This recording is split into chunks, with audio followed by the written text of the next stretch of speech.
Regina rode her bike 2 1/4 miles from her house to school, and then 1 5/8 miles to her friend's house. How many miles did Regina ride in total? So if she first rode 2 1/4 miles, 2 1/4 miles, and then she rode 1 5/8 miles.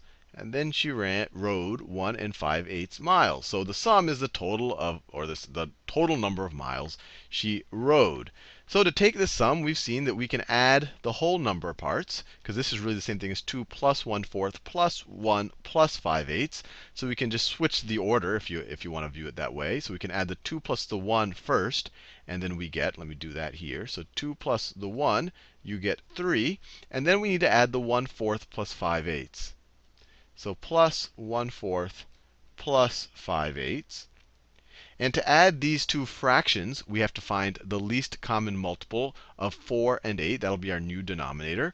And, well, the 4 is divisible into, 8 is divisible by both 8 and 4. So that is the least common multiple of 4 and 8. So our common denominator will be 8. Will be 8. Obviously, 5/8 will still be 5/8. Now, to go from a denominator of 4 to 8, you have to multiply the denominator by 2. So we also need to multiply the numerator by 2. So 1 times 2 is 2. And of course, we still have this 3 out there.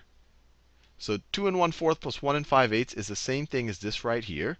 And this is equal to, we have our 3, and then with the plus, and then over 8, we add the 2 plus 5. We have 7/8. So this is going to be equal to 3 7/8 miles. She rode a total of 3 7/8 miles. Now, I want to make one thing very clear. So far, when we've been adding these mixed numbers, the fraction part always ended up as a proper fraction. The numerator was smaller than the denominator. But I want to do a quick example to show you what do you do when the numerator is not smaller than the denominator. So let's say we had 1 5/8 plus 2 and I don't know, 2 and 4 over 8. So if you add just the whole number parts, 1 plus 2, you get 3, plus 5/8 plus 4/8.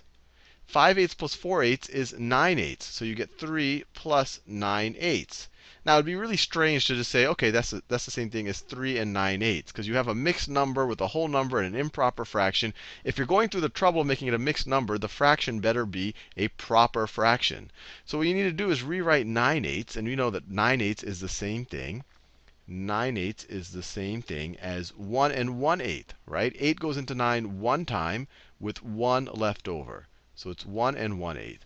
So this is the same thing as 3 plus 1 1/8. So now we can add the whole number parts. 3 plus 1 is equal to 4. And then you have your 1/8 over there. 4 1/8. I just wanted to give you that special circumstance when your fraction part ends up improper.